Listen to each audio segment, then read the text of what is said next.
Limiting belief number 2. If an agent has the deal, it's going to be overpriced. How many of you have had that thought? Give me a heart emoji if you've ever felt like, if an agent's working on a deal, this is not going to be a real deal. This is going to be trash. I see lots of hearts because I've had the same thought too. However, remember that real estate agents are doing the exact kind of lead generation work that we do as wholesalers, as that we do as creative finance investors or fix and flippers. They're doing the same work. We're not after their retail leads. We are after the distressed situations. And as wholesalers, we pay 100% of value in as-is condition. As-is condition.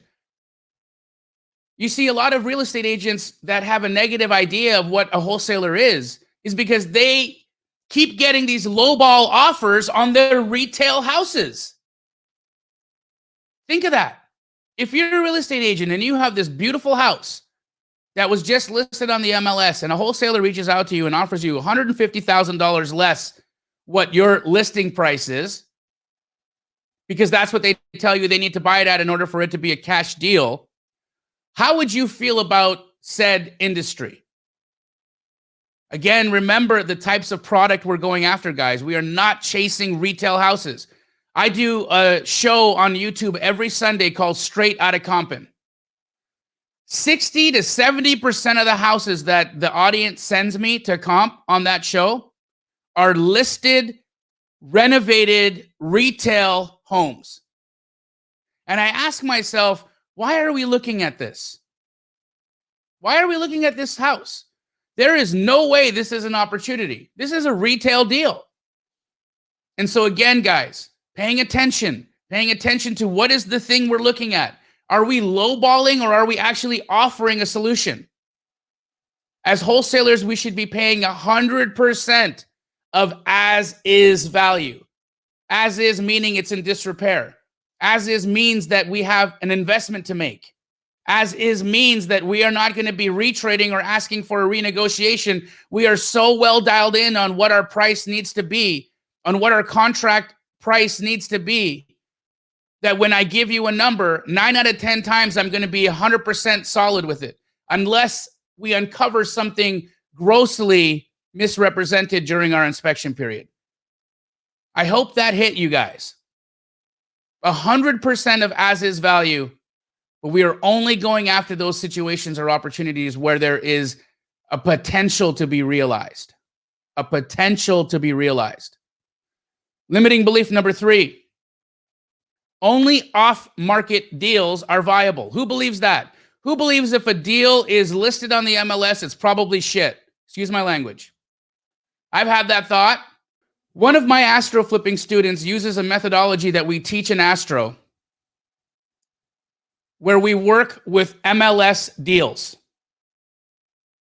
MLS deals. 9 to 12 of our deals at Key Glee every month. And that's just our corporate market, our corporate stores. 9 to 12 deals every month will be MLS on market opportunities. It was just a month and a half ago where I got a deal that had been sitting on the MLS for 42 days. 42 days this house was sitting on the MLS. No one was making an offer on it. No one had even looked at it. It just sat quietly on the MLS. I looked at the deal. I comped it. I saw that there was a potential for a value add. A value add is where you do an addition on a house, make it substantially larger, and realize an entirely new way of fixing and flipping that property. And there was about a $450,000 profit to be made on that deal with a small addition. I realized that that was the highest and best use for that property, and I was able to put it under contract at a very good price. I wholesaled that deal for a $75,000 profit. It was sitting on the MLS for 42 days. Ryan Zolan, who's going to be on what day? Friday. One of our star Astro flipping students only does MLS deals. Last month, he did 32 transactions on the MLS. Just on the MLS. $197,000 in assignment fees. $200,000 in commissions. That's near $400,000 in profit on market deals. Is there not money on the MLS? Does a deal have to be off market in order for it to be viable? Absolutely not. If the numbers make sense and you've comped the deal correctly and you've put the deal under contract at the right price, there's absolutely money to be made. Limiting belief number 4. If anyone had access to buy it, why would I or one of my buyers want it? Who've had that thought, that limiting belief?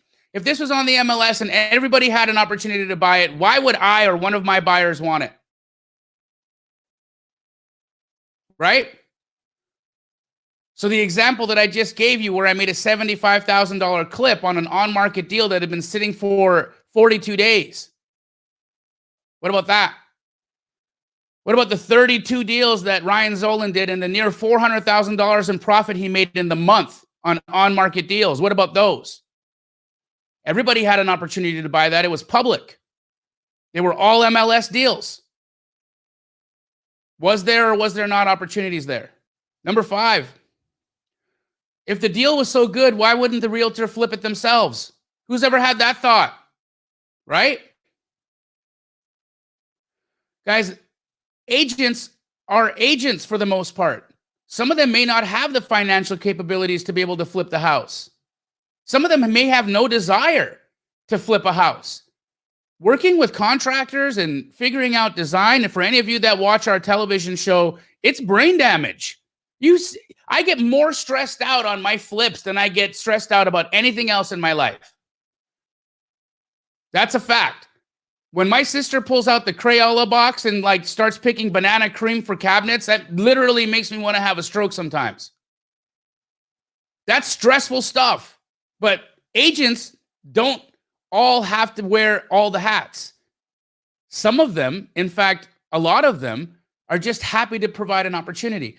Why does Monique Walker, who I do $1.8 million in business with in a single year, not flip any homes? She sees how much money is made from our deals. She tracks every one of them. She knows the buyer that bought them. She knows what they sold it for. And let me tell you this, look at how sticky this relationship is that I have with Monique. Every single one of the buyers that I sell to, she sees from the tax record. Has Monique ever circumvented me and gone directly to a buyer to sell to them directly and cut me out of the deal? Nope. And why is that? Because of the strength of the relationship, which is what you're going to learn how to do over the next 10 days. Number 6, all realtors think wholesaling is illegal. Who's had that thought? Oh my God, there's more hearts on this one than anything else I've seen. Again, agents, title companies, when they don't understand, that's when they say something is illegal. It's your job to articulate what we do as a business model. It's your job to articulate that wholesale is just an exit strategy, one exit strategy out of the many that we might employ when we're doing an investment deal. One exit strategy. I might fix and flip. I might wholesale. I might do a short-term rental. I might do owner financing. I might do a lease option. I might do whatever. I might just buy and hold it as a rental. There's so many different ways that I can exit a property or maximize my return on a property. Wholesaling is just one of those exit strategies. Number 7, wholesalers have a bad reputation and it's not my job to fix it. It damn sure right is your job. Whose job is it? By the way that you do business, by the way that you conduct yourself out in the world, that is how people will get to understand and know our industry. You are the brand face of the industry in every deal you do, in every word you speak, in everything that you follow up through or follow through on, and all of the balls you drop. You are painting a picture for what this industry is to agents. Remember that. Number 8, I feel like an imposter. Real estate agents have been licensed and they know more about real estate investing than I do. Who's ever had that thought? Real. You get this fear that this person holding a license is so much smarter than you. They know more, so much more than you. But that's not the fact. I have done over 5,000 transactions in my career as a wholesaler here in Phoenix, Arizona. Over 5,000 deals and counting. Of those 5,000 deals, I can tell you, in working with agents, I've asked them and surveyed them over and over and over again. How many of them were taught how to comp properties in licensing school? None. None. Agents aren't taught how to value houses. They've got no freaking clue. A lot of agents learn how to comp houses from my dumb YouTube video that I made a year ago. That's a real thing. That's a fact. Number 9, I'll need a huge EMD in order to do a deal with an agent. Who has that as a limiting belief? I'm going to need access to a massive earnest deposit in order to do a deal with a realtor. In many markets, you can get away with $100 EMD on a contract. In many. Now, someone from SoCal right now is going to say, Jamil, I'm in Southern California. If my EMD is not $10,000, they're not even going to look at me. And you're right. That's true. If you're in SoCal, you're going to need around $10,000 for an earnest deposit. However, how you write the contract is important. And then finally, I don't have a proof of funds. Every time I work with a real estate agent, I need a proof of funds. Where am I going to get that? Who's ever had that thought or that fear? How am I going to get a POF? Oh my gosh, look at all them hearts. So, because I love you guys so much, and this challenge is so important to me, and the 900 near people that are in here, holy jeez. What I've done is I've put $1 million aside in an account to be able to act as your proof of funds in your deals with agents. So if you do not have a proof of funds, this is what you're going to do. There's only a $10 administrative fee, and I will give you a proof of funds that I'm personally guaranteeing. Okay? I put $1 million of my own money in an account so that I could legally be your proof of funds. And you can get that by emailing flipfundllc@gmail.com. So now you don't have the excuse that I don't have a proof of funds.